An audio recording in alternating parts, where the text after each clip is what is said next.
Hello, welcome to the video. Dromaeosaurs are something I've yet to touch on this channel. I have talked about the raptors in Ark Survival Evolved, but have yet to make a proper video on a given species of dromaeosaur. That is, until now, and today we'll be talking about a giant dromaeosaur that isn't Utahraptor. Meet Achillobator, the other giant dromaeosaur.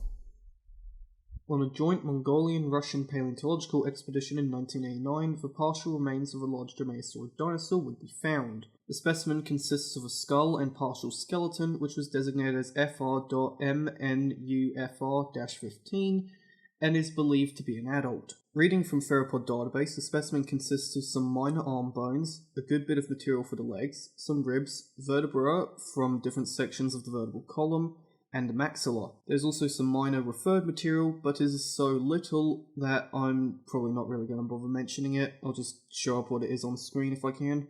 The fossils were excavated from the Burkant locality of the Bayan-Sheri Formation in Mongolia, which dates to the late Cretaceous, assumed to be Santonian to Campanian stages in age. This places the specimen between 72.1 to 86.3 million years in age. I've seen some stuff placing it at Cenomanian to Turonian in age, but I'm not sure what's going on there. Don Glut's books say one thing and Wikipedia says another. A paper describing the specimen would be published in 1999, where it would be named Achillobator giganticus. The genus name comes from a combination of the Greek name Achilles, while the latter part comes from the Mongolian word beta, meaning hero, meaning the name translates to Achilles' hero. The specific name giganticus refers to the large size of the animal. The paper describing Achillobator was not the first publication of the specimen. The first publication was in an obscure journal in Mongolia based on a draft that was left there by researchers in 1997. A 2000 study also proposed that Achillobator is a chimera. This theory was proposed because of several differences in anatomy with other dromaeosaur species that seemed to benefit other extinct animal groups. Due to the skeleton being found in some articulation and fossils being the same colour and preservation quality, the current conclusion is that it isn't a chimera and that Achillobator is a valid genus. Surprisingly, despite it living in Asia, phylogenetic analyses of dromaeosaurs usually recover Achillobator as being closely related to American forms such as Utahraptor. In terms of size, Achillobator is one of the largest known dromaeosaurs in the world and is the largest known from Asia as of writing. Estimates for the species' size place it between 165 and 250 kilograms in weight, and between 3.9 and 5 meters long, alongside a 1.25 meter hip height. For comparison, Utahraptor is believed to be between 280 and 300 kilograms in weight, ranging from 4.65 to 6 meters in length, and have a hip height of 1.5 meters according to the same sources shown on screen.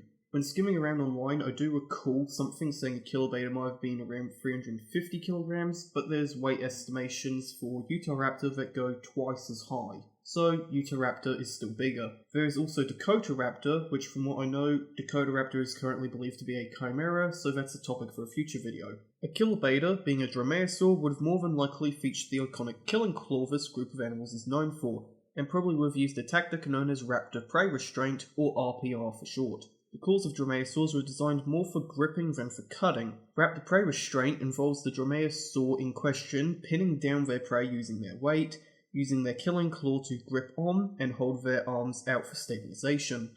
Afterwards, they could kill the prey and start eating. Quite often, people notice that in large theropods, usually in the weight range of 4 or more metric tons, that they have very small arms. It's an iconic part of Tyrannosaurus anatomy. The arms being small is probably to help large theropods with balance, due to them having large heads that, if paired with large arms, would make them front heavy. Dromaeosaurs are typically smaller and feature proportionally longer arms that are capable of grasping. They also had a fan of feathers running down their arms, which would have helped with balancing when performing RPR on prey. Speaking of feathers, Achillobator most likely was feathered like other dromaeosaurs. One way this could relate to behaviour in this genus is that, and this also goes for other dromaeosaurs, is that perhaps some males were brightly coloured and females were dull.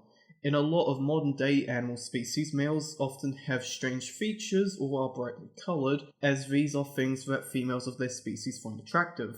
Perhaps Achillobator was like this as well, but we don't know anything about the animal's coloration and can't test that currently, so this is just fanciful speculation so I can tease the duration of this video out further. The running speed of Achillobator has been calculated to be around 45.3 km an hour based on Larraman's method for estimating theropod dinosaur speed. Considering humans like prime Usain Bolt are lucky to get near that speed, it's quite impressive for Achillobator to run that fast. Not as fast as a cheetah, but still fast enough to catch the vast majority of everyone watching this video. Achillobator honestly hasn't been featured in much media. It's an obscure dromaeosaur that got overshadowed by Utahraptor, and it's not helping that we only have one specimen that I'm aware of. Sadly, a lot of dinosaurs are like that in only having one or two known specimens and not having many media appearances. 2026 should see the release of the video game The Time Forgotten, which at launch will feature Tyrannosaurus, Triceratops and Achillobator. In the rock paper scissors style of gameplay, where we have the classes Bruiser, Apex and Devious, Achillobator is a Devious, making it weak against Bruisers and strong against Apexes. I was also at one point contacted by one of the developers of The Time Forgotten to help with the Achillobator, who sent such a wonderful and heartfelt message that I'll show on screen for all of you to observe in just its sheer glory. And there's a mosquito eating my arm right now. Bugger off. Beyond that little promotion for Gecko and Lizette's upcoming video game featuring the creature at launch, nothing else can really be said for Achillobator in terms of popular culture.